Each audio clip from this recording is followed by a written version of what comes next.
MacGyver! Previously on MacGyver! Last time on MacGyver! Tonight on MacGyver! Next time on MacGyver!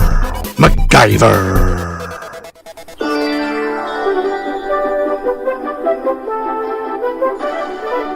Christmas on BBC One. In Last of the Summer Wine, Seymour, Compo and Click and the problems of public speaking. All you have to do is handle the loudspeaker. I'm not doing it! I'm not doing it. Off you go then, across the fields. Do you mean I'm going to walk in these? Well, that's the whole idea. A public address system that really gets to the people. It can follow them if it has to. Last of the Summer Wine. Tonight at 7:15 on BBC One. Hello. Hello. I'm Andrew. I'm Lisa. Welcome to episode 33. Of Round the Archives. Well, lots to do, so let's get a shift on. Okay. First of all, we are very pleased to welcome Mr. Tim Worthington, Yes. who's going to take a trip with us to... Chigley.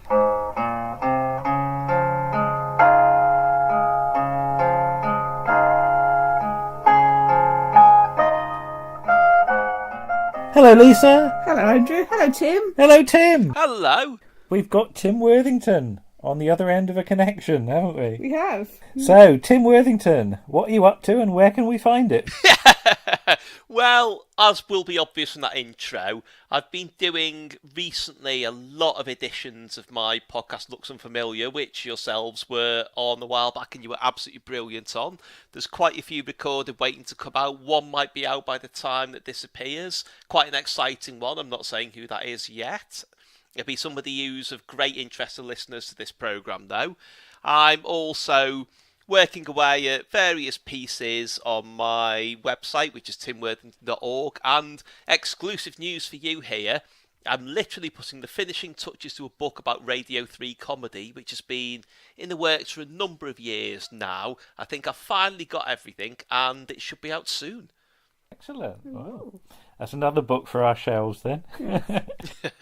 Or the floor. Yeah, or the floor, or wherever it... Yeah, I'd be honoured to be on the pile on the floor, frankly. But I have in my hand one of your other books, so there's a link.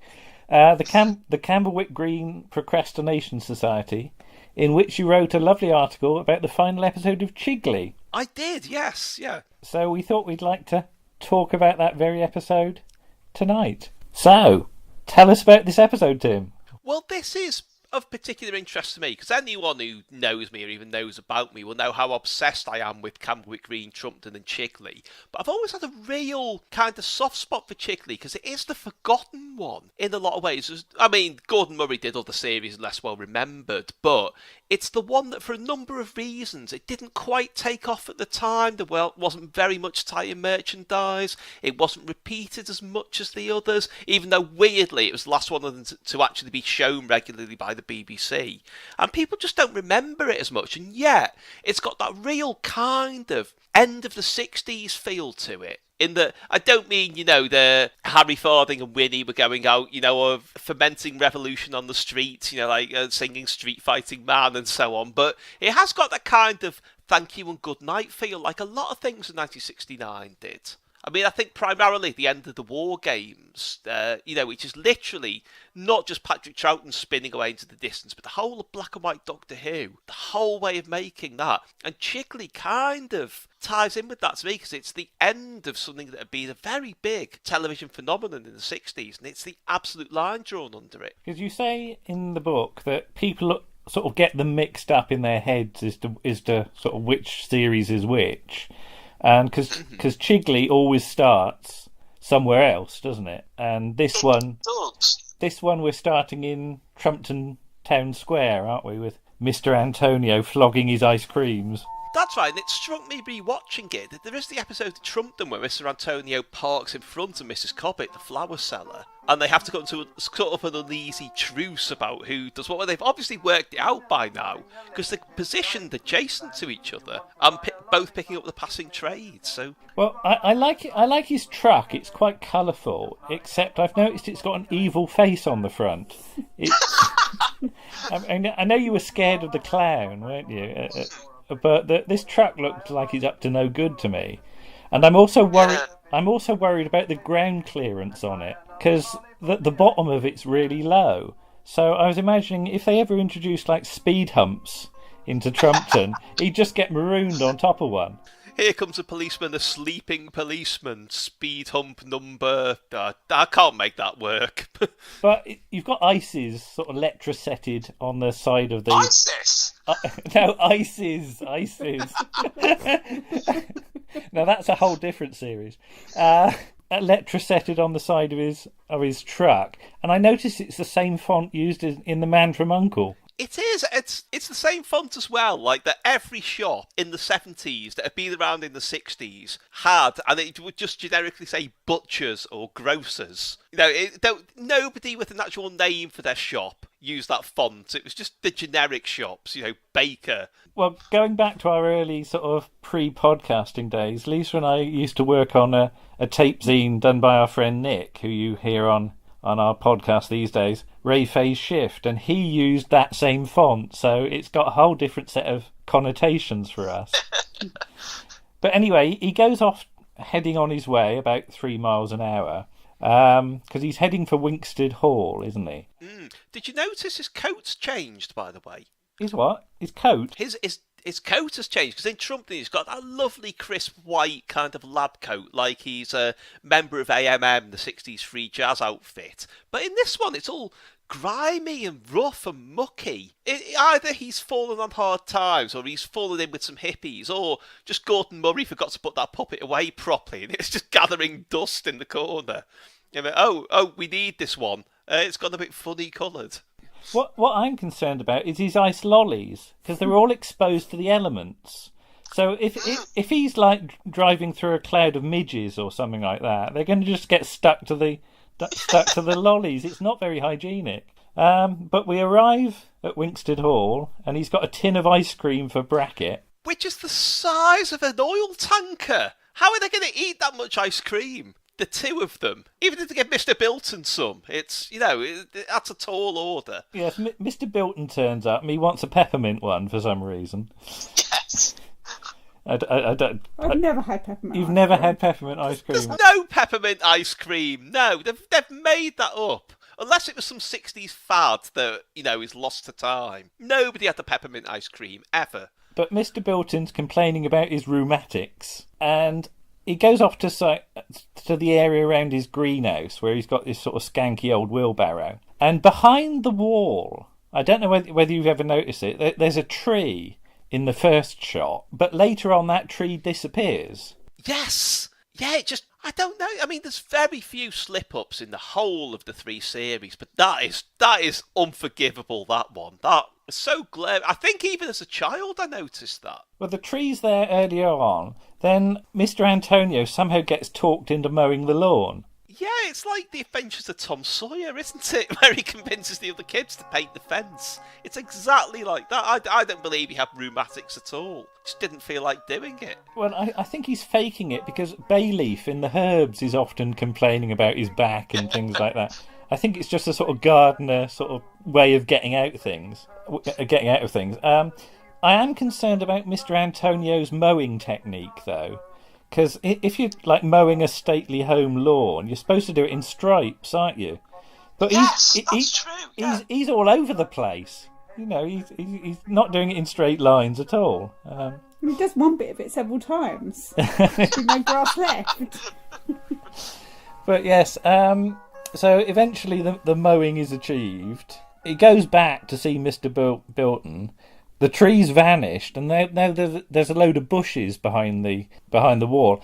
I can only assume he took so long to mow the lawn that the bushes have grown in the interim, and the tree's fallen down. Though one of the bushes does actually seem to lurch over slowly in the shot and disappear. So watch out for that one. I don't know whether you've seen that. It's like that bit of Dr. Terror's House of Horrors, the Alan Freeman section with the overgrowing plants. There is famously... I've never, ever managed to see this myself. I've seen part of the original pilot for Camberwick Green, which was shot in black and white, and they later reshot it in colour. But there's the famous story about a bit where Peter the Postman's walking down a lane, and they hadn't realised because I don't think they used real leaves on the trees and the scenery, but some material that wasn't suitable.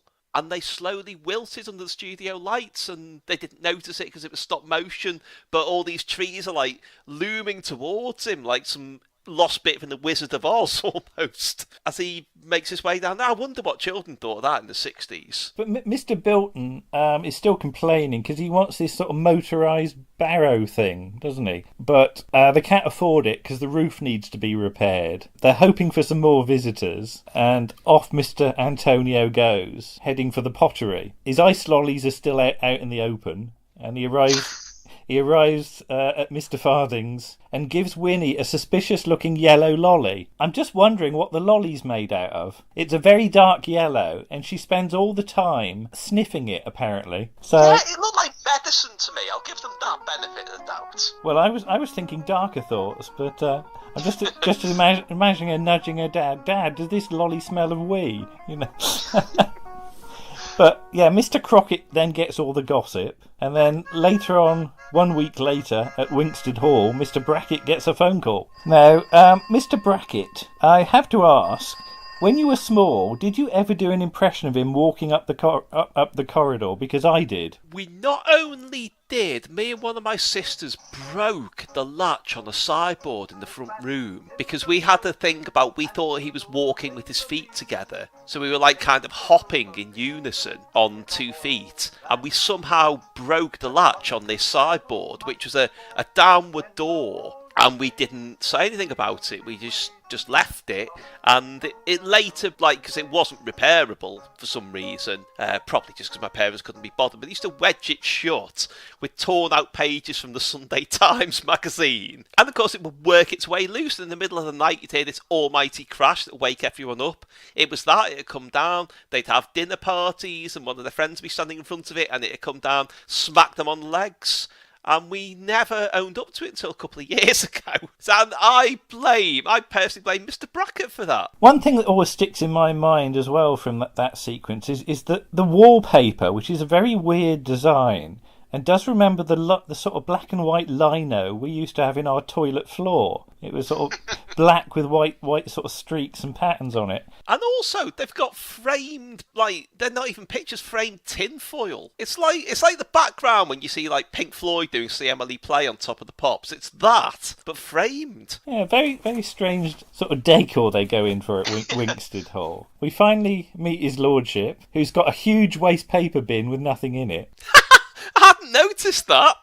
Well, he's got 2 sheets of paper on his desk, so he's clearly not inundated with paperwork. I could understand if he had an in-tray or something, but then we get the sort of stock footage of Bessie as we go off to the wharf.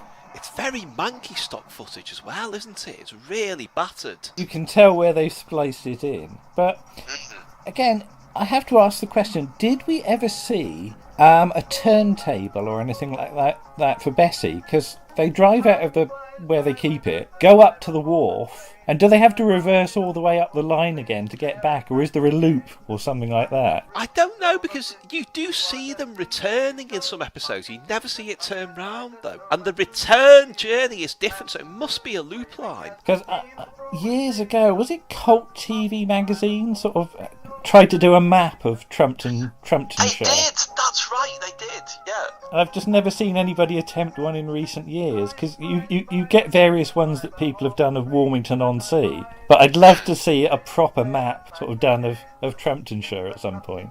Well, apparently, because, this is based on what I've observed, kind of directionally it all lines up, but you get weird things like Dr. Mop's house appears in several places, not just in Camberwick Green, but on the road between Camberwick Green and Trumpton. I'm sure that's the problem, it's the scenery moving. Is it all a bit Castrovelva then? Like there's 4 surgeries? Yes, yeah. It's recursive. But off to the wharf we go for a crate, and the crate is sort of balanced precariously in one of the trucks that you sit in. It's not even a proper flatbed sort of truck, and it doesn't quite fit because the edge of it's hanging over the side, and I just wrote that's dangerous and it doesn't fit. But the 6 o'clock whistle goes and all the work units come out of the biscuit factory. Have you ever noticed the drunk one coming out? The very last worker that comes out is staggering all over the place, waving his arms madly. So is there something in the Chigley biscuits, sort of alcohol by volume 5% or something like that? Nah, I think they've got a stash somewhere, and it's like that Yes Minister episode where Johnny Walker wants you in the conference room, except they're just going, I'm going to go and have some whiskey, see you lads. A delegation of teachers, yes indeed. But yeah, Mr. Crockett arrives and nearly drives straight into the backcloth, which is very, very wrinkled. I think he needs his brake scene too. But the crate is opened and it's this sort of mini sort of steam engine thing, isn't it? Yes, which somehow powers the motor. Powers the mower. Yeah. Yeah, the motor powering the motor would not be very remarkable. No. But yeah, and Mr. Bilton gets a sort of trailer thing as well. And I love the fact that Mr. Bilton immediately sort of gets on it and drives off. He's had no training in operating this thing. I just imagine an almighty crash from the garden wall, which has already had at least one accident, hasn't it? Yes, there is that episode where it gets knocked down and a workman goes to use a phone box, which sadly it looks weirdly TARDIS-like, even though it's red.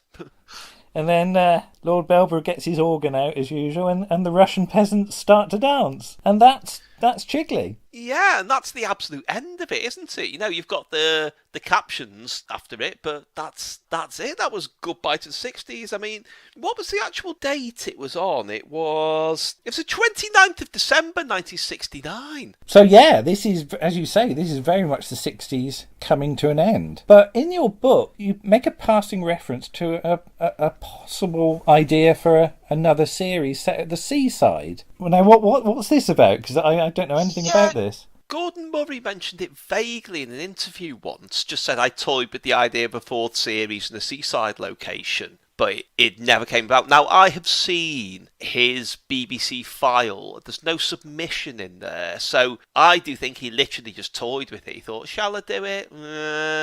And maybe thought the moment had passed because, believe me, there was a lot of paperwork, particularly about Chigley. It disappeared for a couple of years in the late 70s. And that was due to the fact that, I don't want to go too far into this because, obviously it's kind of personal financial stuff, but the rates he was offered for Chigley for the repeats weren't as good as the other two. And there was kind of a period of renegotiation, at which point it was sort of temporarily pulled. And that could be one of the reasons why it's not as well remembered as the other two. I mean, there are plenty of other reasons. Like you say, it doesn't have the wrestling opening. It starts in other locations. 50% of the characters in any given episode are from one of the other series. And the other two didn't really have that crossover at all. And yet, weirdly, everyone remembers the train song. And a lot of people say, I remember there being a boat in Trumpton. And no, there wasn't. It wasn't. It was in Chigley. Thank you, Tim. It's been lovely to talk with you about Chigley. It's been an absolute pleasure. You wouldn't believe how few opportunities I have to talk about Chigley. It doesn't often come up, Well, no, indeed, but but yeah, I mean, I will admit, and I'm a big fan of all the series, but even in my head, it does sort of blur into one a bit without sort of thinking about it and looking at episode guides and which story actually concerns what. So I can understand sort of less committed people being a bit more confused about it. Yeah. Let's face it, there aren't many committed people. I did take Chigley out of my Tinder bio as one of my interests because it didn't seem to get many matches. So. Okay, well, we'll say thank you for that, and thank you very much, Tim. Thank you for having me.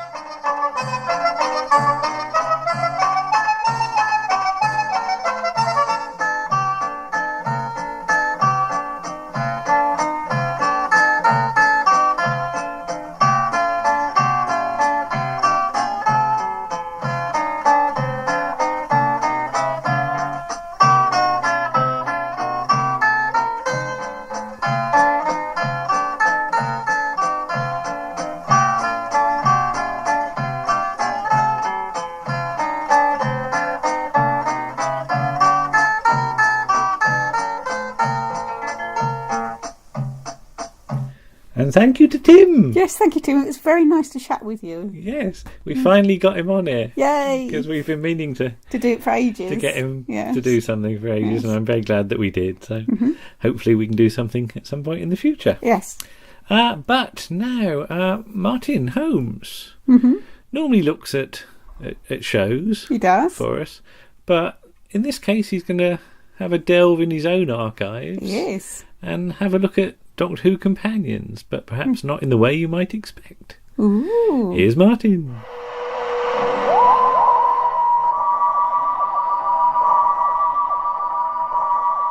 Okay, a few days ago, I got myself involved in an online conversation about whether or when the term companion was used in Doctor Who, to refer to the companions, as opposed to assistant or, granddaughter. And one of the things that I because I pitched in, because, you pitch in, don't you? And I pitched in to mention that when I joined the Dwars back in 1977, and I've kind of remained a member for 42 years now, one of the earliest volumes I bought, one of the earliest special magazines I bought that they printed, was called the Companion Volume, price 50p, in a lovely buff-coloured cover with the delightful Debbie Watling on the cover, and featuring the Alistair to Zoe of the Doctor's Companions. And now whether this was the first use of the term is academic, really, because someone pitched in with an article from the Radio Times in 1965, which basically said, that Vicky was the new companion. So the whole argument kind of went a bit aside. But what I found was that somebody mentioned in the process of this that the companion volume that I mentioned, which turned out when I got home to have been printed in 1977, autumn 1977, was available on PDF. And I started thinking, that's interesting, because I've got a stack of different special editions from when I was from the early days of my membership of the Dwars. And I thought, well, maybe they're all available on PDF. Turns out they're not, because of copyright reasons, etc., and rights and what have you. But the companion volume is, and it's rather slim volume. It basically goes up to Leela, and K9 is introduced as the new companion in the on the back page. But it's a rather lovely thing. I mean, this was written by Jeremy Bentham, and some of the artwork, the people who used to do the artwork for Dwars were very talented people. They used to use technical pens, do ink drawings with dots, and one of the early exponents was a guy called Droglandon, I think his name was. I can't remember exactly, but there's a beautiful picture of Susan with the Dalek, and the other guy was a guy called Stuart Glazebrook, who had a more refined technical style. His portrait of Ian and Barbara and Azabi and a Menoptera on page 4 is again a thing of beauty. Unfortunately, the same pictures that he uses as his reference material are the photographs that accompany the articles on Ian and Barbara. But nevertheless, it's a nice piece of artwork. And the interesting thing about these things is it, to me, it's still the artwork. I mean, a whole generation of us sort of grew up buying rotring dot pens to do these drawings based on this kind of style. Some of us never quite achieved the technical skill that these guys had, but the Vicky page has got a beautiful picture of Vicky and Coquelian. Now, one of the things that strikes me about The Rescue is that they are some astonishingly good, clear and beautiful reference photographs from The Rescue. You should track them down if you ever get the chance, because they are really worth seeing. We move on from Vicky and we get to Stephen. She's a picture using the picture of Peter Purvis from the Radio Times special as its reference key, and because again at that time there wasn't that much actual reference material of that era. I mean, there still isn't to a certain extent. A lot of those stories from that year are lost. So you worked with what you got in 1977, and then we get to page 10 and 11, which basically involves Katerina and Sarah Kingdom. And to be frank, for a lot of people, they probably didn't remember who Katerina and Sarah Kingdom were, and this may well be the publication that actually is the first one to attempt to make them part of the companions list. I mean, you could argue less. Katerina was in 2 stories, travelled in the TARDIS, blah blah blah. Sarah Kingdom was in effectively 2 stories linked together by a Christmas episode, but was in the programme for 12 weeks, both of which count, both of which maybe don't count. It's very different. Then you move on to Dodo, in a rather nice photograph, full-page photograph, tabard. And, hey, Doctor Stephen, get a load of these fab pictures, is the quote from the arc that's at the top of the page. These things are always typed. This is 1977. We typed. If we did anything like this, and the typing's good. You know, it's a lot more accurate than mine ever used to get. We move on to Ben and Polly, and a lovely picture by Drog again of Ben and Polly with with 2 types of Cybermen, because they featured in 2 stories that they were in. Lovely picture of Ben there, although the cyber hand on his head does tend to look a little bit like a Vervoid hand. There's a bit of a flower thing going on there, but again, this is way before the Vervoids. We move on to Jamie. Wonderful picture of Jamie kind of climbing up an ice warrior, a screaming ice warrior if you like. Again, that picture from the Radio Times special, which was in many ways the best visual material we had back then. Me foreign, you're the one that's foreign, I'm Scottish, the quote from The Evil of the Daleks. We move on. Victoria, lovely picture by Stu Art of Victoria sitting next to a rather exploded looking Dalek. And Zoe, the lovely Zoe. Again, when I was buying these things, the idea of being able to watch Zoe or Victoria or Jamie or any of these people at any time was kind of impossible. We just didn't have the chance to do these. Things that used to turn up in the early editions of TARDIS magazine, things like Backtime quizzes. Now, Backtime quizzes were kind of about things like The Evil of the Daleks or Tomb of the Cybermen, which some of us had never seen. We never thought we ever would. Well, obviously, with Evil of the Daleks, it's unlikely that we ever will. But the stories, the questions about these stories were so detailed and so precise, and we just, at that time, you never thought you'd ever see them. Next page, 2223, lovely picture of the Brigadier, obviously played by Nicholas Courtney. Sorry, yes. A lovely picture from the Spearhead from Space on one side, and a rather nice picture by Stuart of the Brigadier and the hand of an Auton. Again, reference material very, very rare back then. And then we get the page The Men from Unit. So you get Captain Mike Yates, Sergeant Benton, Lieutenant Sullivan, and Brigadier Alistair Gordon Lethbridge Stewart, all of which are now considered to be companions. Lovely full-page picture of Liz there on the next page. I'm just not interested in security work, inventing invisible links, that sort of thing. Quote from Spearhead from Space. Another nice drawing there, and a lovely full-page drawing of So the Fledgling Flies the Coop, and Joe Grant, and Bock, and John Pertwee. And then we move on. Now the Master makes the cut in this. There's a lovely picture again by Paul Stephen Smith of the Master, the disfigured Master from The Deadly Assassin, with a mask of Roger Delgado in his hand, being the puppeteer to Ogrons, Sea Devils, and the Guardian from the Doomsday Weapon. Again, lovely picture. In fact, it's the pictures in these things that still excite me when I turn the pages. Sarah Jane Smith and Morbius. And although Sarah is wearing her outfit from Ark in Space in that.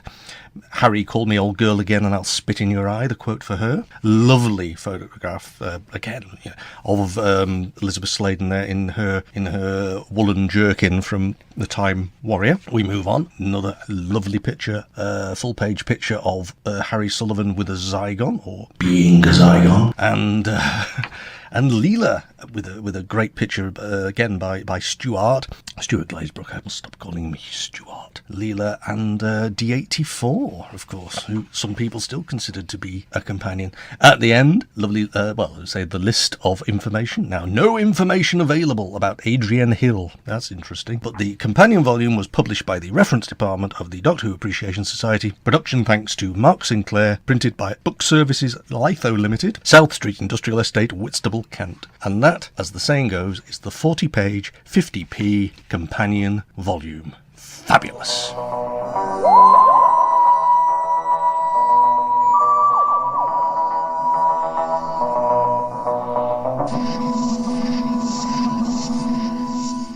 Thank you very much to Martin. Yes, thank you, Martin. Well, I joined the DWAS in 1984. Okay. So hearing about anything earlier than that is really interesting for me. Yeah. Because all I sort of knew was the TARDIS sort of magazine and Celestial Toy Room. I didn't know about sort of earlier publications. All right, okay.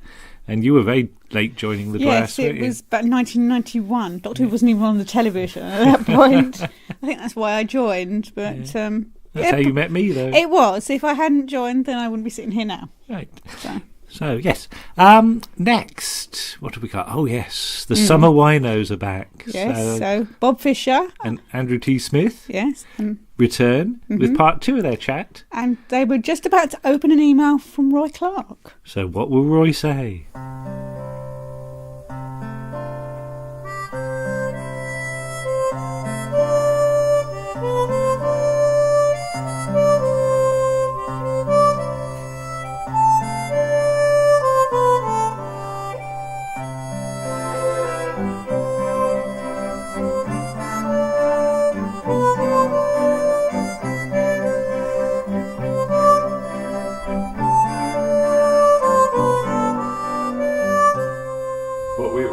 Plucked up the courage and wrote him a letter. And I think I was at work. I was on the radio the following it was only a couple of days after we sent it. I was on the radio and you texted me and said, check your email. I can't, I'm on the radio, just tell me. Yeah, because I was in London with work at the time, having a pretty miserable day, and then Roy Clark's name shows up in the inbox. Well, how did you feel when you were about to open that email? I can't remember what his subject line was. I can't remember. Leave me alone. It's what we were expecting. No, it just brilliant to hear from him and to hear that he approved. He was bemused, completely bemused, I think, but in a nice way. I think he was just amazed that anybody would take his work as seriously as we had, I think, and put the hours and the effort into writing about it that we had. But you say he approved. He not just approved. He took us out. It was almost like it was a coded message, wasn't it? Can you report a summons to Doncaster railway station at 2:00 on a Tuesday afternoon? And he took us out. He took us out for the day. We were specifically told not to drive to Doncaster. That's right, because he was going to get us pissed. He did. He specifically said that in his email. Get the train and then we can all have a bloody good drink. My God! Roy is old school. Yes, Roy is old school booze. I was desperately trying not to get too drunk because I wanted to remember it all. But the latter stages are definitely a little bit wobbly. He was amazing, wasn't he? He was fantastic, yeah. Again, very willing to share stories, because we did an interview for the blog, of course. But by the end of it, I can't remember getting home. He was just so open. I really wasn't expecting that. I was going to say, this guy would have been 86 when we met him, I think. And he looks 20 years younger than that. And so welcoming, so open, so generous. He hired out a room in his local hotel, hired out a dining room. We had a full... Well, that's because he just didn't want to be seen with us in public. Entirely understandable. Full 4-course meal and drinks arrived all day. And everything we asked, he answered. He was incredibly honest about all of his work. Lisa and Andrew said, do as many plugs as you like. If you go to summerwinos.co.uk. Yeah, I'm amazed it's taken us that long to mention. What's wrong with us today? Or you can find us on Facebook as well, and Twitter. Look for Summer Winos, we'll be there. But the interview with Roy Clark is on the website. And so many people have said how much they appreciated it, because he is so open. And he doesn't give interviews, as a rule. I rarely see Roy Clark interviewed or quoted anywhere. No, I don't think he's asked often enough, and he should be, because he's such an important figure in British television, who's kind of overlooked, I think, possibly because of Summer Wine's ubiquity and its longevity. Maybe. Its longevity led to some backlash, which I think is a great shame, because it created not one but two that you could definitely say are great sitcoms: Open All Hours, and Last of the Summer Wine. And then there's stuff that you might not argue are the great sitcoms of British television, but stuff like Keeping Up Appearances. They're still the bloody good sitcoms. Bloody good, and it has a huge audience, an international audience as well. Keeping Up Appearances is beloved by a segment of Americans who watched it on PBS. It was nice to... Well, it continues to be nice to give Clark some of his due, I think. Absolutely, yeah. And when we started to do Summer Winehouse as a live performance. Again, we didn't want to do it without Roy knowing about it and without Roy giving it his blessing. Yeah. And he did. He absolutely did. He emailed us and said, "Yeah, enjoy it and go for it." And we were so thrilled at that. And again, we wouldn't have done the live stuff, I don't think, without Roy's blessing and kind words. Well, you could, but well, we wouldn't. I would have felt terrible about it. I've been racked with guilt. So how did the live performances actually come about then? This was your idea again, wasn't it? Well, the long version is that when we got to know Jonathan Lindsley, we thought, wouldn't it be great to do something, to do a live event with him, because the fans are very fond of him and he's great with them. Yeah. So we staged a happening, we've come to call it, in Holmfirth. At Sid's Cafe. At Sid's Cafe. Which is a working cafe these days. Hello to Laura that runs Sid's Cafe. Yeah, the long-suffering Laura, who is very indulgent of us. Oh, she's amazing. And we love her very much. We do. But we brought Crusher back to the cafe. Jonathan hadn't been to Holmfirth since he left the show in the 80s. Yeah. And the cafe is quite small, so we made him do it twice. Because, we like money. What are you talking about? We gave it all to him. And, for about 60, 70 fans gathered through that day, and Jonathan shared his stories and got back into costume, which was brilliant. Amazing. He didn't tell anybody he was doing that. No. We didn't know he was going to do that. Just subtly over the course of the show, bits of costume started to emerge from a case. And at the end of it, he put the white coat on, the white overall, and Crusher was back. Amazing. It was amazing. So yeah, that was fantastic fun. Yeah. And I go to the Edinburgh Festival every year, the Fringe Festival. And just a couple of years ago, I was sitting there, and I can't remember exactly what I was watching, but I remember thinking, we couldn't do worse than this. Was it something truly terrible? I don't know. It's something average, I think. You thought we could do better than average? I know, so it must have been very average. There's a lot of shows in Edinburgh that are about classic comedy or about nostalgia, and it was basically our wheelhouse. And I thought we'll get on that gravy train. Yeah, we'll make a fortune in Edinburgh. That panned out. Oh, yes. More accurately, we'll lose a fortune in Edinburgh. And so I badgered Bob into applying to the Free Fringe Festival, which is an organisation.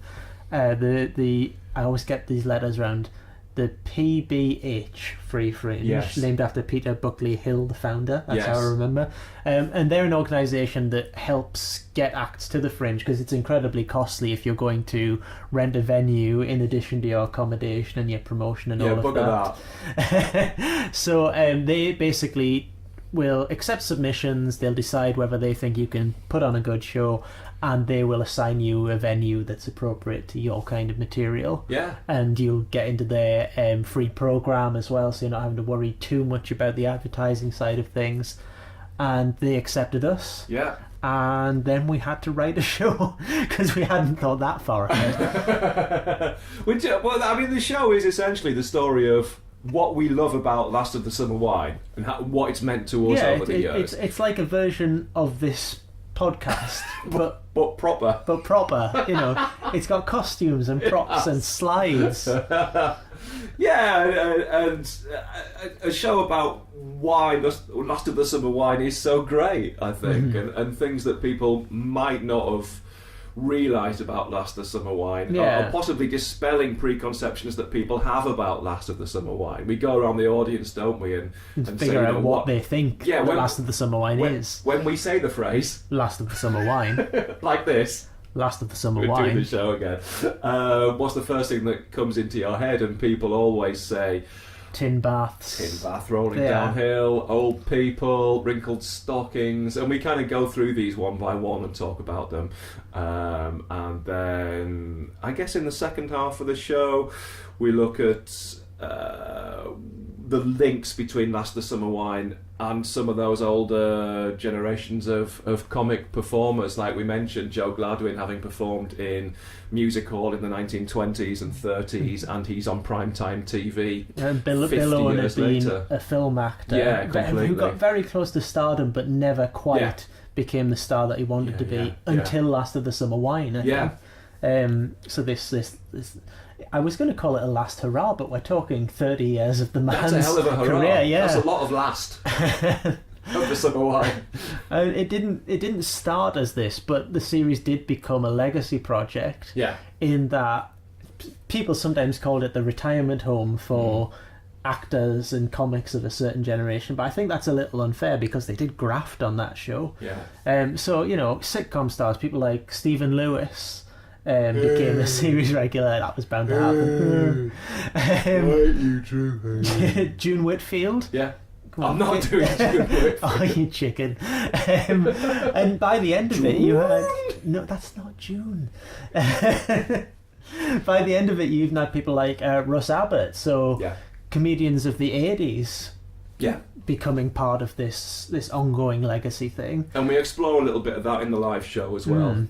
How Last of the Summer Wine did provide a link to much earlier generations of comedians, which I think was a lovely and worthwhile and heartwarming thing for it to do at every stage of its... what am I talking about here? A lovely and a heartwarming thing for it to do. Yeah. I leave that in. So when the Free Fringe said yes to us and we came up with the show, the venue assigned to us was Bannerman's Bar, and Edinburgh's premier punk and rock venue, which obviously is perfect. Right? But actually, it genuinely did turn out to be brilliant. It's slightly off the beaten track, but not too far. So it wasn't crazy busy, but we got plenty of passers-by. They were lovely in there as well, I have to say. Yeah, the staff of Bannerman's were great. They were fantastic. As were our fellow performers. Were totally.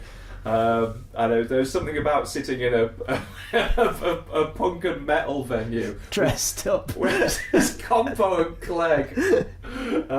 And a lot, people have said to us, haven't they? Oh, you're acting out Last of the Summer Wine, and that's not the show at all. We made a rod for our own backs with those costumes, really. They're fun. Yeah, they're fun. Yeah, that's it. They're a bit of fun. It's like Doctor Who fans dressing up and going to a convention. It's cosplay. Yeah, it's Summer Wine cosplay. But we never at any point had any intention of recreating scenes from Last of the Summer Wine or performing as actors on stage. That's not what the show is about at all. The way I've started to describe it is, it's like going to a Last of the Summer Wine viewing party. Yeah, I think with like-minded fans. And we try to give it that party atmosphere. Two really annoying people. There is music of a fashion. Yeah. There are games, and of course there's dressing up. So I just describe it as a Last of the Summer Wine shindig. Yes. So final appearance in Edinburgh at the PBH Free Fringe. And I think it was the best one that we did was the Friday, the last time that we did it. It was the best show. We'd actually learned the script by that point. Exactly, and now we've forgotten it all again. But sitting in the audience that day was a bloke. You look at somebody and you think, I've met you before, and I just couldn't place him. And he came in, he did a really cheery hello when he came in. Mm-hmm. God, no, I have met you. All the way through our performance that last day, I think, where have I seen that bloke before? And he came up at the end and he said, you didn't recognise me, did you? Yes, I did, but go on, tell me. And he went, would it help if I talked a bit like this? And he was... better than that. Better, obviously, yeah. He's a guy called John Hewer, and I'd met him because he was a guest on my radio programme on BBC Tees. I actually sat in the studio with him for an hour. And he's a theatre producer, but also an actor himself. And he was producing and performing in a touring version of Steptoe and Son, playing Harold Steptoe. And I mean, we didn't have much chance to chat with him on the day, I think. No, because after the show we always had to get out very quickly for the next act and get our tweed off. You've got to get out, haven't you? Yes, and strip off the tweed. The sight of Bob's underpants was not uncommon in the back of Bannerman's bar. I just got complete, like, lost all of my inhibitions about getting changed actually in the bar, because there was no other option. No. So yeah, we didn't speak to John that much on the day because he was going off to do a Tommy Cooper show. Yeah, himself. he has a one-man, well. a two-man Tommy Cooper show because he has his pianist. That's right. But then we dropped him a line a couple of weeks later, basically saying, "Do you have any advice? We'd like to do more of this." Knowing that he did, similar touring shows. Bless him, he got straight back to us and said, "Well, actually, I'd like to produce it. I'd like to book you some dates in and produce them." Yeah, which means that Hambledon Productions is now promoting Summer Wino's UK tour. Good God. How on earth has this happened? So yeah, we will be doing the show around the country. Up and down the country, but mainly Yorkshire. It's alright, we like Yorkshire. It's true. No, we've got a London date as well, haven't we? Or Nottingham and Newark. Some of us that we can't mention yet. Yeah, but that's true. Some very cool events coming up as well. Yeah. Not just your standard theatre gigs. And Middlesbrough. Good God, I must mention Middlesbrough. My hometown. So yeah, if you go to the website summerwinos.co.uk, then the full tour dates are on there, and it would be lovely to see as many of you as possible out there. Because that was one of the things about the Edinburgh show that was great, meeting people who had read the blog, or in some cases people who had never heard of the blog. We were on the street dressed as Compo and Clegg, handing out flyers on the Royal Mile in Edinburgh. And an American couple came up to us and said, "Oh, could we have a picture with you? It's our favourite show." Yeah. And they'd come to Britain specifically to the festival and to visit Holmfirth. Yes. But they had no idea about our show. Yeah. And they ended up coming along that day. And they loved it. Yeah, it was great fun. Just to I was a bit concerned about what they might make of it, but they loved it. So yeah, come along. Be lovely to see you. Go on then, to finish off, favourite Last of the Summer Wine episode? It has to be Getting Sam Home. You swine, right? the first feature length. The first feature length episode done as a proper film, all on film, no laugh track. It's a beautiful, darkly comic. It's bleak, isn't it? Yeah, it is. I'm trying to find the words to describe it. There is nothing else like Getting Sam Home in terms of British sitcom. Yeah, I think. Even the subsequent Last of the Summer Wine films aren't of the same tone. And I think it encapsulates everything that I do love about those early years of the show. It's dark, but it has a sense of joy to it. There are some fantastic performances. It's a chance to see John Comer in his final part, his final appearance as Sid. John Comer died shortly afterwards, and he is an absolute highlight of those early years. Him and Jane Freeman playing Ivy, a brilliant double act. And it was one of those programs that I had seen when I was very young. Yeah. And I had flashes of memory from it, and so watching that again was a rush of nostalgia as well. Yeah, it's a massive one for me. Christmas 1983, Getting Sam Home. I watched it on first broadcast. And it's when the DVDs came out, so many of my very vivid, distinct memories of Last of the Summer Wine that I couldn't place. I didn't know which episodes they were from, but it transpired they were all in Getting Sam Home. So I love it as well, but seeing as you've chosen it, I'm going to go for Full Steam Behind, which is from series 5, I think, of Last of the Summer Wine. Cut me some slack here, there were 32 series. No, it's series 5, and it's an early-ish Foggy episode. Yeah. In which Foggy, drags Compo and Clegg across country to see the opening of a steam railway. And it should be one of my favourite episodes, because I do love a good steam railway. I know you do, yeah. But Compo and Clegg are so relentlessly horrible to Foggy. That's what I like about it. I find it really off-putting. All the man wants to do is go and look at a train. For once, Foggy is right. It's a really nice way to spend the day. I just love it because A, it's got trains in it, and B, because they're all horrible to each other, which kind of appeals to me. But also, it's just got a lovely scene in a railwayman's hut. Where they're just, it's derelict. I like derelict old buildings, and they're in a railwayman's hut at the side of the railway line, and everything just looks perfect in it. So I'm picking full steam behind. And one last plug: we did go and visit the railway from the episode, the Keighley Worth Valley Railway. Yes. And we because that's the kind of thing we do, we made a location film about that as well, so that's on the blog as well. Yeah, there's a few location hunting films on the blog. Come and find us. summerwinos.co.uk is the website address. summerwinos.co.uk. On the Facebook and the Twitters. Yeah, just Summer Winos. Yep. We're not on Instagram yet, but at some point, I'm sure. There's a YouTube channel as well. Is that just Summer Winos? Yes, it is. Yeah, there you go. Come and say hello. It'd be nice to have you along.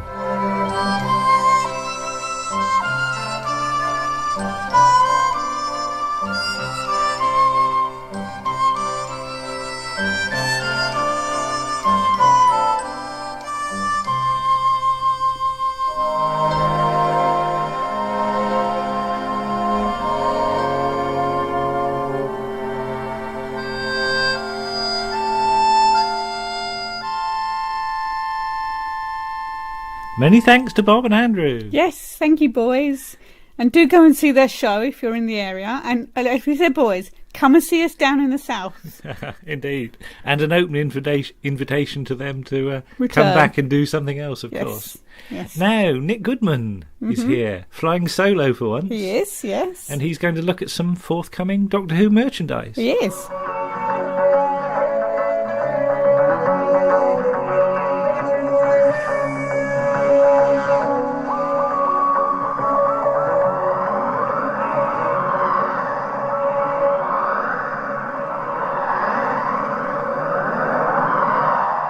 Hello, Lisa and Andrew. Hi, this is Nick here, presenting you with what we might call an unsolicited contribution to Round the Archives. Unsolicited because I don't currently have an agent, and my usual partner in crime, of course, Paul Chandler, isn't here at this precise moment. But I thought I was minded to send you a little thing about my thoughts on two bits of news in the Doctor Who world. So I've actually there's one bit of news which has broken in the last couple of weeks, which I'd like to give my thoughts on, and a bit of merchandise that's coming out next month. So I thought I'd sort of lay down my views on it and sort of musings on it. The first is for those of you who are not particularly Doctor Who minded. I know there's a lot of Doctor Who fans that listen to RTA, but the Doctor Who original, the classic series, was adapted into book form by Target Books in the 70s, 80s and a little bit of the 90s. Now, most of them were done. I think eventually it turned into Virgin Books and did some of the stories from the 60s that weren't done at that point. But for years, the 4 stories weren't able to be done. 2 by Douglas Adams, because obviously he's a best-selling author, and in his own words, it was a bit embarrassing, because the fees that Target Books and presumably Virgin too were able to offer him weren't anything like the kind of chunk that he was used to as best-selling author. And an agreement with the two 80s Dalek stories, Resurrection of the Daleks and Revelation of the Daleks, Eric Saward and the books and the estate of Terry Nation, of course, created the Daleks, couldn't be agreed. Now, in the last few years, I think in the last 3 or so years, a writer called James Goss has very successfully novelised the 2 Douglas Adams related story, although I always feel guilty saying City Death's a Douglas Adams story, because strictly speaking it isn't, because there was a joint effort and the original story line came from David Fischer, but I digress. They were very successfully novelised by James Goss, 2 excellent adaptations, especially City, and so that was exciting when that came out, and it's just been announced that the 2 Eric Saward Dalek stories will be coming out by BBC Books, thus completing the whole range of the classic novelisations. Now, I've been a Doctor Who fan for 45 years, and in that time I've voiced opinions on things, I've formed opinions on things. Some things I'm contemptuously old git about, some I'm indifferent, and others I'm a doughy-eyed fanboy. And along with missing episodes, it's and certain other things, the novelisations of the original series, and I must admit, they've done some of the new Who's, and I applaud that. I hope they do some more. We're carrying on the torch, as it were. The Target range, or the, as it is BBC Books range now, is something I've felt rather excited about, because it completes the whole run of them. Quite what deal they brokered to get this done after so many years of failure, I don't know. But it is going to be novelised by the original author Eric Saward, and they're out respectively. Resurrection's out in July and Revelation's out in November. Now, these are two with Daleks. I mean, anybody who knows, it's funny that I should get so excited about the Daleks, because I'm usually a little bit cynical about them. I think they've had some great stories done for them in the past. Evil of the Daleks, Genesis of the Daleks, and my own favourite, Day of the Daleks. But I've always felt a little bit irritated by the show's dependence on them, and I do feel that they're the biggest hangers-on of all time, and so it's sort of, oh dear, they're sort of like an auntie that just won't die and has just kind of been so dominant. But these two, they're pretty decent stories. They're both written with a great deal of action, and very dark and very violent stories, which sort of dark and violent was very much the watchwords of the 80s in many respects. Resurrection is a shoot-'em-up, slam-bang action story with lots of military might flexing its muscles, and more on-screen deaths, I believe, than natural-born killers, which somebody worked out in Doctor Who magazine once. But I always think, with these people that come on and get mangled and melted and shot and for our own entertainment, it is going to be nice to actually meet the people and get to know the people who we casually saw killed 34 or 35 years ago, and see what was going in the original author's head. I'm a great believer in the original author novelising things. And also, Revelation of the Daleks, it's rather more surreal. It's kind of lots of very comically grotesque characters like Geobal, and played by the recently belated Clive Swift, very, very well too. And that's a slightly better story because it's got a little bit more to offer. It's got that extra layer. And even though I'm never been a great fan of the 45-minute episodes, there are I'm a little bit old school about that. But yeah. So there is an even richer vein of, and sort of getting to know the world behind. It's all about funerals and death and everything. And it was based on The Loved Ones, which was an Evelyn Waugh book, which I've read. I read it on holiday a few years ago.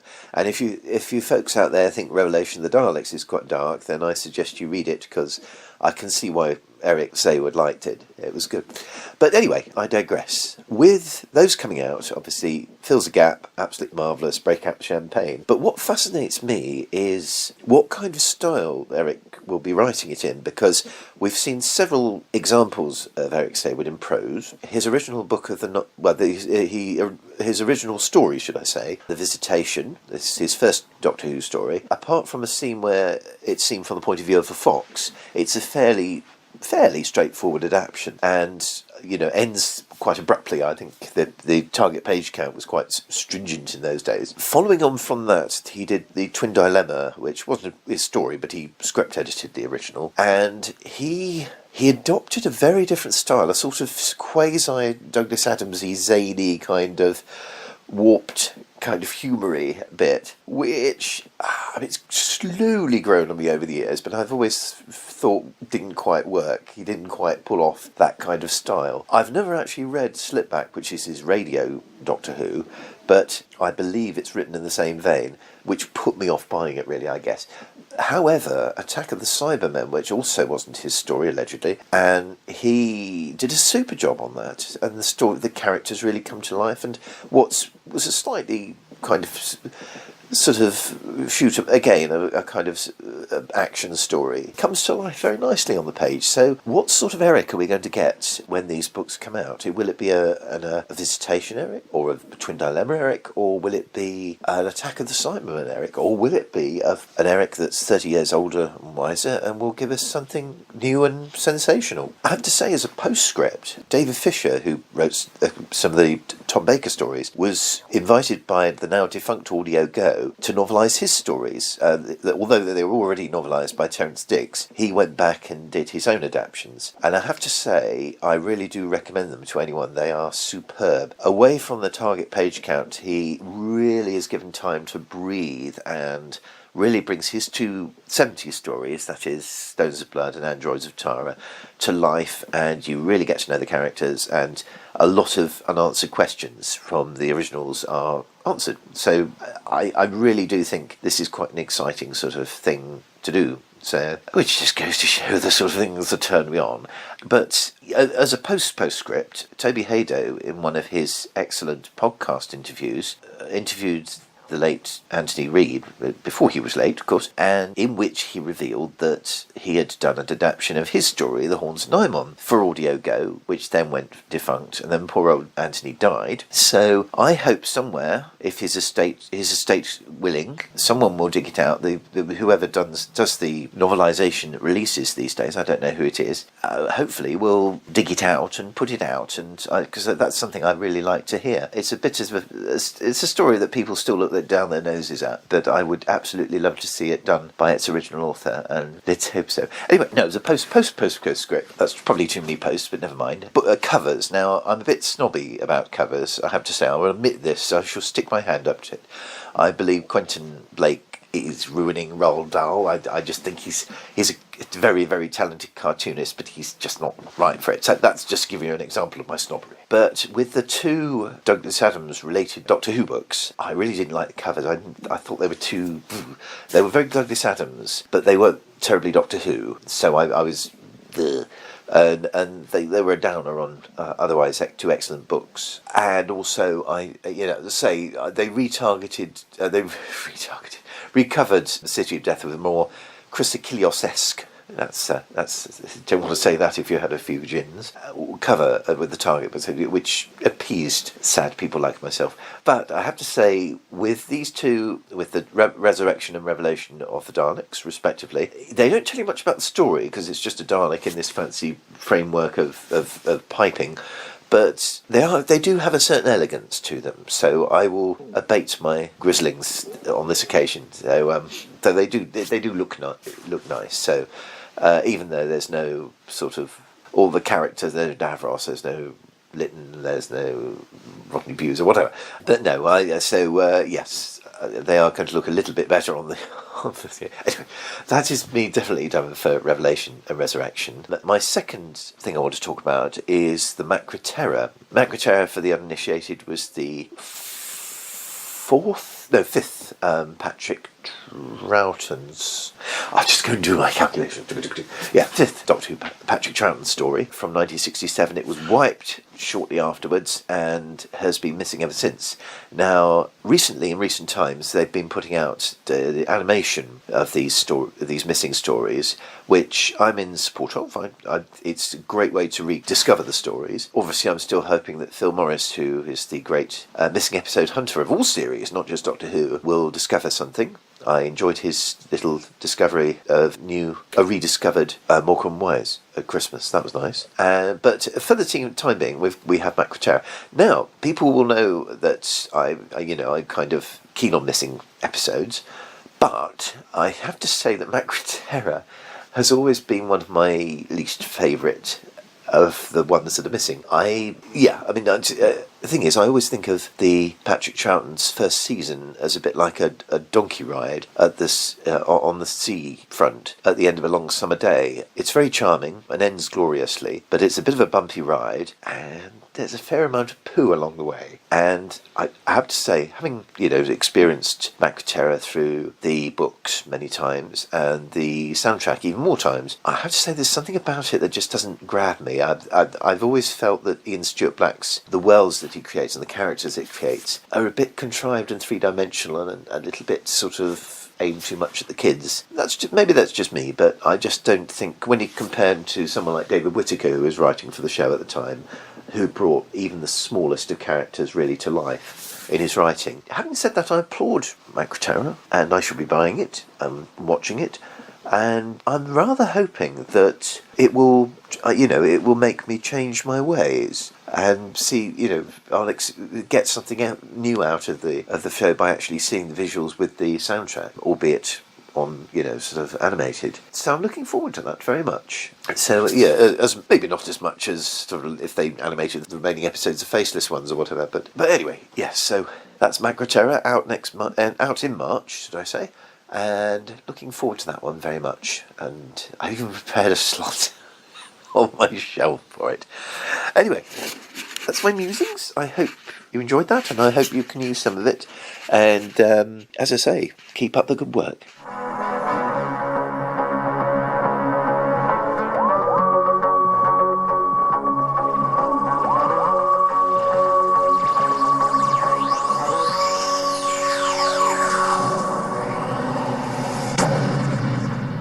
Thank you very much to Mr. Nick. Yes, thank you, Nick. That was a totally unsolicited article. It just, popped into the inbox one day. I'm very open to unsolicited things, so if anybody else has anything they want to say, please do, consider. Yes, Nick will be back very soon. Yes, with Paul the Shy Yeti. Yes, indeed.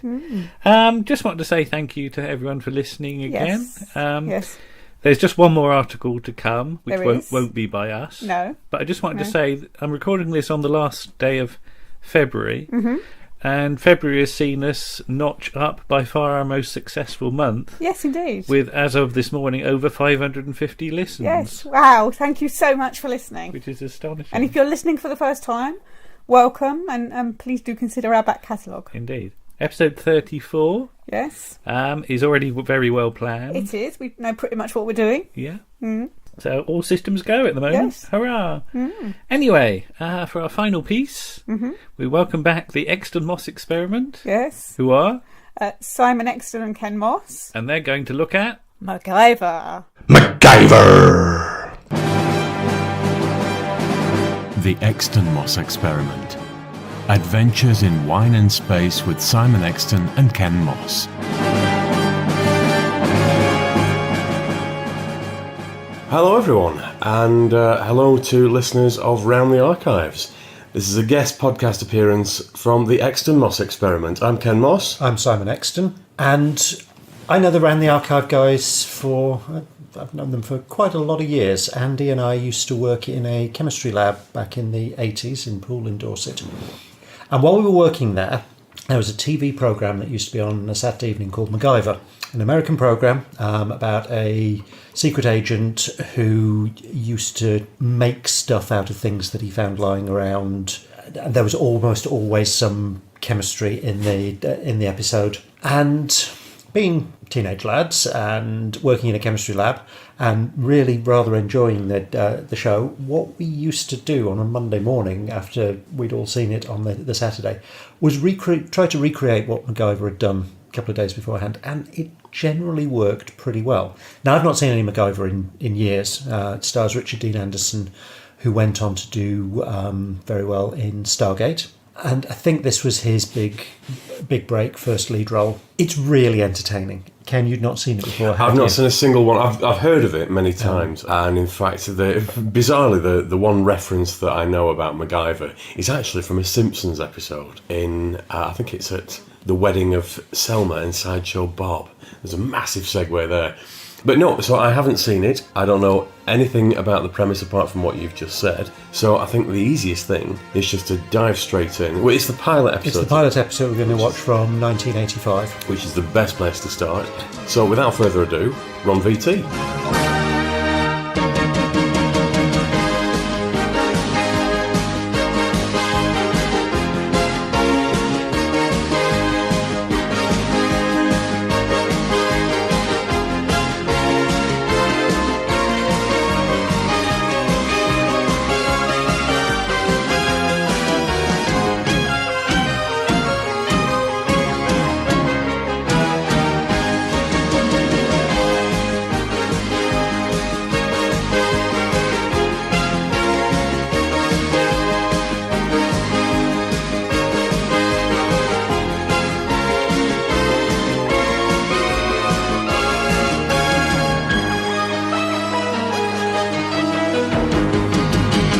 Okay, well, colour me impressed. I very, very much enjoyed that.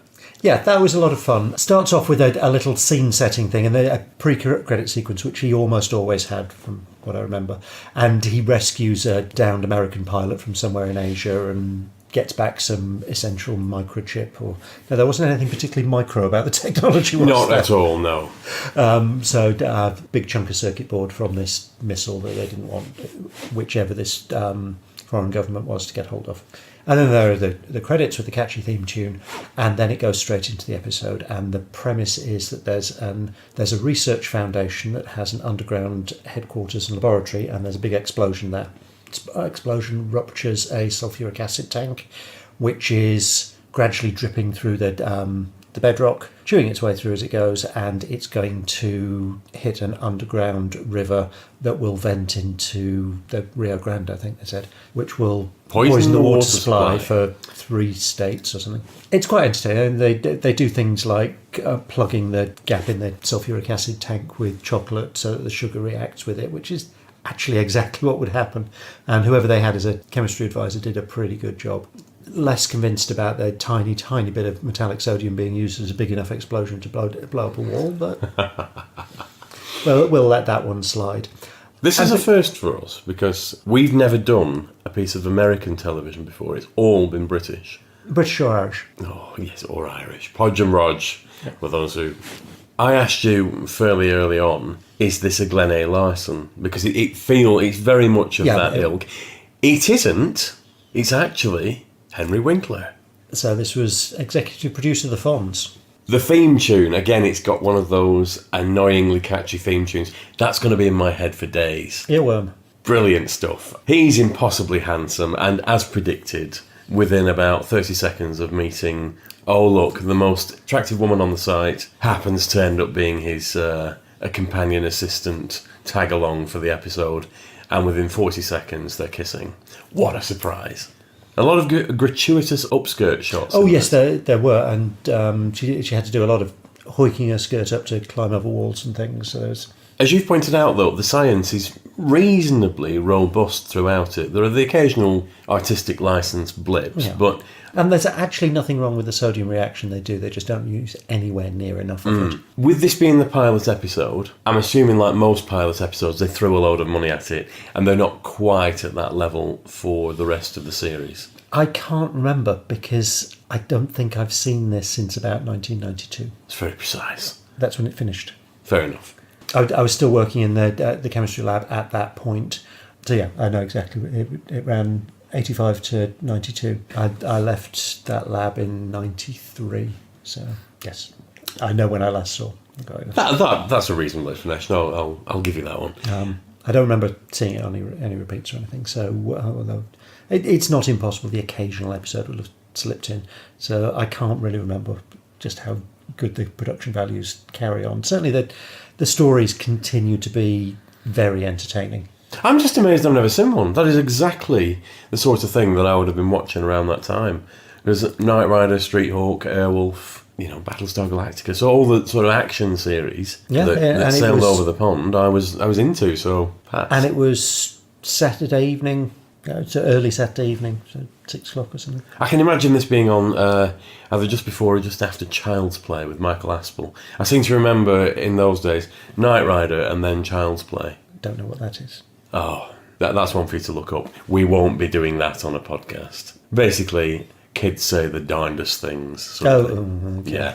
With Michael Aspel. Yeah, I can live without that. But it's you've said you're going to leave me the DVD, and I'm very glad, because that's I have a week working at home looming, so that's got all the hallmarks of being my lunchtime. Working. It is working. Unfortunately, it's January, and as ever, the Inland Revenue's coming and knocking at the end of it, and I haven't finished my accounts yet, so it'll provide welcome relief from the tedium of sums. Oh, that's grand. Yeah, it's an American action thing. You don't actually need a massive amount of thought behind it. The technology, by today's standards, is enormous and clunky and really entertaining. They give him a two-way radio, which is it's about the size of a cigarette packet. And he loses it halfway through. But there are some ingenious get-outs of problems with everyday objects, which I thought was good. And it does carry on with like that. And so when he does his chemistry stuff, there's one thing I remember where he needed some aluminium. So he finds somebody's sports bike and turns that into aluminium because he would have an aluminium frame. So he drops up some poor bloke's sports bike to get his aluminium. Got to give a shout out for Who alumni, Doctor Who alumni, Olaf Pooley. Yes, Professor Stahlman. Who pops up looking considerably older, considering it's only, this would only be, 15 years? He looks a lot older than 15 years have passed between that and Inferno. Yeah, it's kind of Inferno-ish in that it's underground and there's goo leaking out. A leak, yes. It's a little bit of a stretch, but we're Doctor Who fans and we'll crowbar any old stretch into anything. Absolutely. And it's quite nice that he's MacGyver is a lead sort of secret agent type who doesn't use guns. I think when I was reading up on it, this is the only episode where he uses a gun, and I don't think in the entire run of the series he actually kills anybody. He doesn't actually use the gun. He ties it to a tree with a stick and a bit of string. No, when he's running away before they're about to jump off he's about to jump off that cliff with the pilot that he's just rescued. Then he does fire back at the And that pilot, by the way, must have a grip of steel, because he just, without really much warning, it's I better rocket launcher. Hang on, bang. That's it gives him about 0.3 of a second to warn him that they're going to jump off the cliff without any sort of safety attachment to each other whatsoever. It's just hang on. And you never actually see the pilot again, so you don't know you how don't. I mean, it's successful assumed that he survived, but... but yes, there could be pilot jam. It's annoying me, though, where MacGyver's mate, the guy who lands in the helicopter and gives him his mission, I've seen him somewhere before. I have looked on IMDb and I don't recognise any of his credits on IMDb. There's a couple of things I recognise him for, because he was in Kingdom Hospital, which I love, but that's really quite obscure. I try not to be too surprised by that. I'm going to say, as with a lot of the things that you have watched, they are so obscure I've never even heard of them. I have said before on several of our own podcasts that Simon's knowledge of archive TV eclipses my own by several country miles.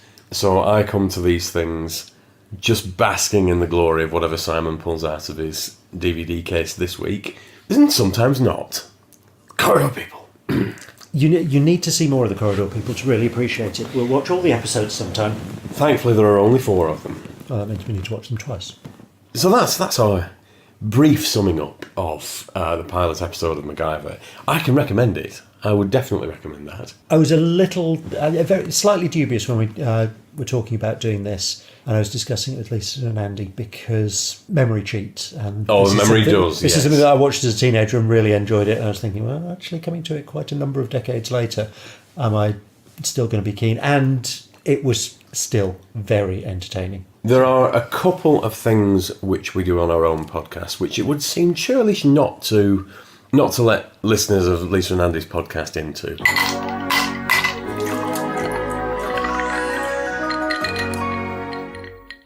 First and foremost, we always do a gin review. And as per usual with these recording sessions, we're currently drinking gin. We are, and we're drinking a particularly nice gin. What have we got for tonight? We have Curio, which is a Cornish gin, and it's made with samphire, which gives it that nice little salty edge to it. It is absolutely gorgeous. We rate our gins out on the Bernard scale. In honour of Mr. Quatermass. Professor Quatermass. Professor Quatermass. And this is a solid 5 out of 5 for me. No doubt about it at all. I wouldn't go that far. It's a very nice gin, a very nice gin.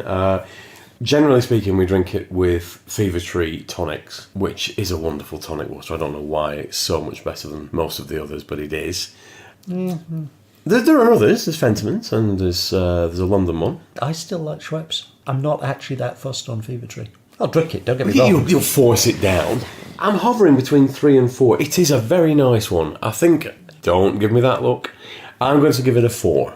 I'll give it a 4. It's not quite in my 5 bracket, but it is the same as you gave Star of Bombay. I didn't give Star of Bombay 4. Didn't you? No. It got a solid 3. But I gave it a 4. Yeah. This is harking back to an earlier session this afternoon. We had Star of Bombay, which is, as we described it, a posh Bombay Sapphire. Yeah, which I can't really tell the difference between that and Bombay Sapphire. So we couldn't tell a blind bit of difference. Star of Bombay, a good solid 3, but it's nowadays it's very much in the very good, but there are better ones available category. The other section that it's a brand new section that we've started doing this recording session, is the Black Archive.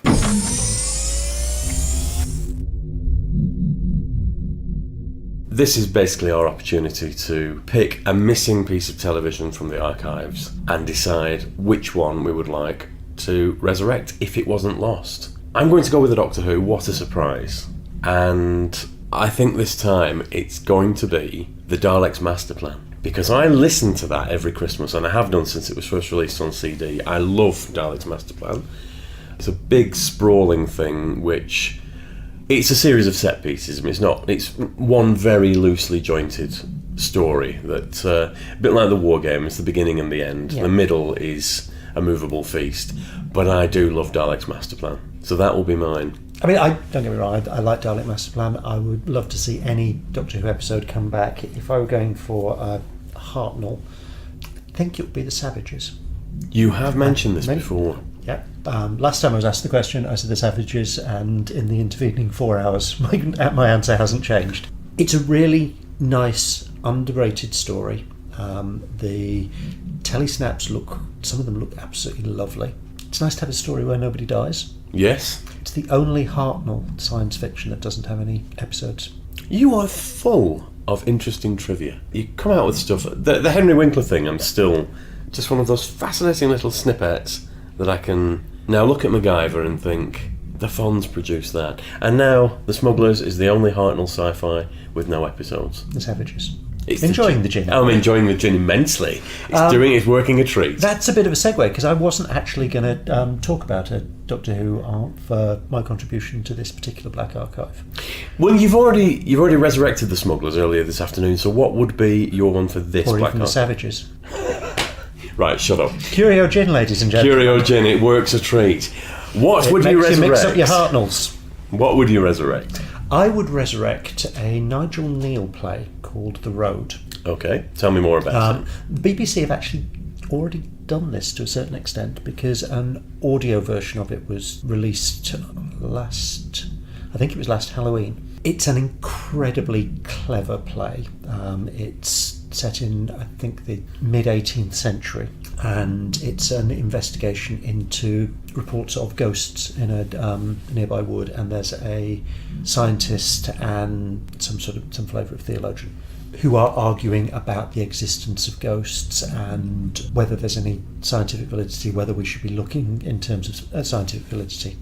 And then at the end of the story, you get to hear the ghosts, and it's very clear from what you hear that it's a group of modern people trapped on a motorway just as a nuclear bomb hits. More nuclear fun. Yeah. We've just done an episode on radiation a few months ago. You're still recovering, aren't you?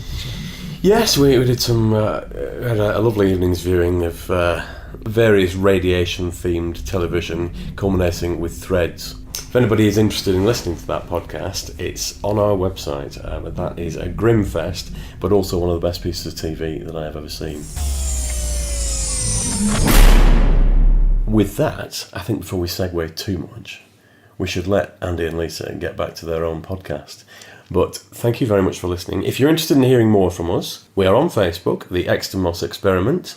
We're on Twitter at ExtonMoss and Instagram at ExtonMoss. And we also have a blogspot with news and all the links to our archive recordings. So thank you very much, everyone. We shall pass you back to the very capable hands of Andy and Lisa. Thank you for giving us a plug, guys, and we'll speak to you soon. Yes, enjoy listening.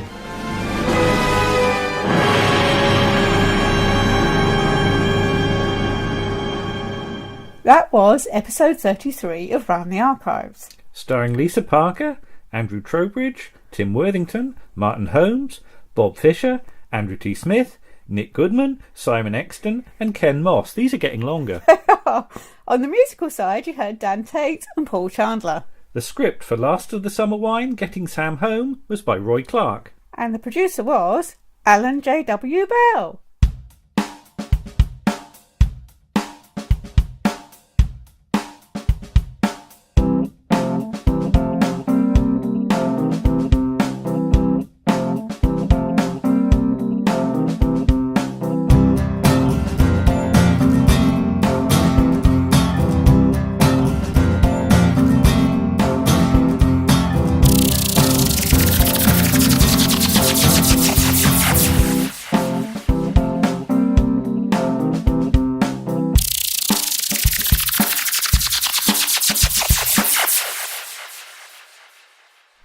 Hello. Hello. I'm Andrew. I'm Lisa. Welcome to episode 33 of Round the Archives. Yeah. Let's do that again. Hello. Hello. I'm Andrew. I'm Lisa. Welcome to episode 33 of Round the Archives. Oh, Rose Cat's just poking her head out of the curtains now. Yeah, she's wondering what we're doing because we've started speaking. Hello everyone. Hello. Right. Lots to do again. Yes. So let's not faff. No. So first of all, we're pleased to be welcomed. Oh dear, this isn't working today, is it? Right, let's start again.